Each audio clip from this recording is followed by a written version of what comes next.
नमस्कार, दीप्स किचन मराठीमध्ये मी दीपाली आपलं मनापासून स्वागत करते। चला तर मग आजच्या आपल्या रेसिपीला सुरुवात करूया। आज मी तुम्हाला भेंडीची भाजी करून दाखवणार आहे।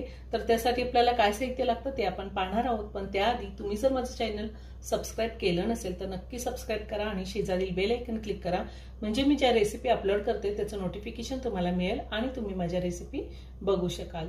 भेंडीची भाजी करण्यासाठी मी इथे अर्धा किलो भेंडी घेतली। भेंडी स्वच्छ धुवून पुसून त्यानंतर ती कट करून घेतलेली आहे।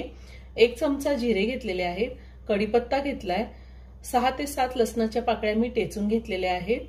खोबरं आणि तिळाचा कूट मी 2 चमचे घेतलेला आहे। 1 चमचा धने पावडर, अर्धा चमचा जिरा पावडर, 1 चमचा लाल तिखट। तिखटाचं प्रमाण तुम्ही तुमच्या आवडीनुसार कमी किंवा जास्त घेऊ शकता।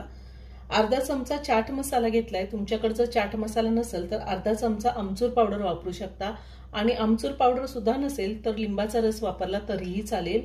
चवीनुसार मीठ लागणार आहे आणि थोडी कोथिंबीर बारीक चिरून घेतलेली, 3 चमचे शेंगदाण्याचा कूट, आणि भाजी करण्यासाठी आपल्याला तेल लागणार आहे। मी इथे तीळ आणि खोबऱ्याचा कूट करून घेतलेला आहे। हा तीळ खोबऱ्याचा कूट भेंडीच्या सुक्या भाजीला किंवा वांग्याची सुकी भाजी, वांग्याची रस्सा भाजी किंवा एखादी रस्सा भाजी आपल्याला करायची असेल आणि आपल्याकडे जर वाटण तयार नसेल तर आलं लसणाची पेस्ट, कांदा, टोमॅटो आणि तीळ खोबऱ्याचा कूट घातला तर भाजी खूप सुंदर होते आणि भाजी मिळून येते, चवही छान लागते भाजीची। आता हा कूट मी कसा तयार केलाय, 1 वाटी वाळलेलं खोबरं किसून घेतलं आणि पाव वाटी तीळ घेतलेत, पांढरे तीळ। खोबरं आणि तीळ मी कोरडंच भाजून घेतलेलं आणि त्यानंतर मिक्सरला बारीक करून घेतले। आता आपण भाजी करून घेऊया। मी गॅसवर कढई ठेवली, त्यामध्ये 2 चमचे तेल घातले।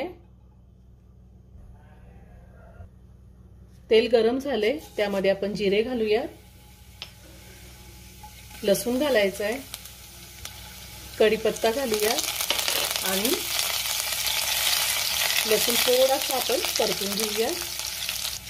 लसूण थोडा परतून घेतलाय, त्यामध्ये आता आपल्याला चिरून घेतलेली भेंडी घालायची आहे।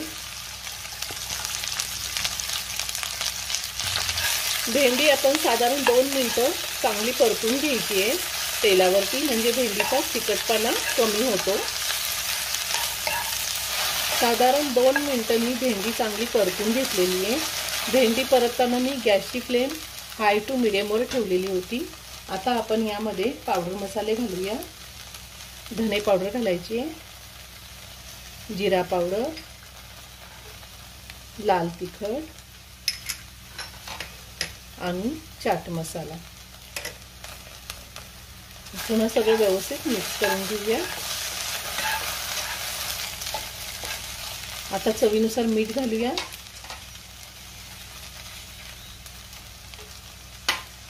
तुम्ही पाहू शकता भेंडी अजिबात चिकट झालेली नाहीये। आता पुन्हा सगळं व्यवस्थित मिक्स करून घेते। मी पावडर मसाले घातल्यावर सगळी भेंडी व्यवस्थित मिक्स करून घेतली। आता मी गॅसची फ्लेम मीडियमवर ठेवली आणि साधारण 2 ते 3 मिनिटं भेंडी शिजवून घेणार आहे। 3 ते 4 मिनिटं झालेली आहे, भेंडी शिजलेली आहे। आता आपण यामध्ये शेंगदाण्याचा कूट घालूया आणि तीळ खोबऱ्याचा कूट आहे तोही मी घातलाय। बारीक चिरलेली कोथिंबीर घालते आणि पुन्हा सगळं व्यवस्थित मिक्स करून घेऊया। भेंडीची भाजी शिजायला जास्त वेळ लागत नाही, पटकन शिजते भेंडीची भाजी। तीळ खोबऱ्याचा आणि शेंगदाण्याचा कूट घातल्यावर भेंडी मी साधारण 1 मिनिट शिजवून घेणार आहे। 1 मिनिट झालेला आहे। आता पुन्हा सगळं व्यवस्थित मिक्स करून घेते आणि कोथिंबीर घालते थोडी आणि भाजी एका प्लेटमध्ये काढून घेते। खूप छान झाली भाजी।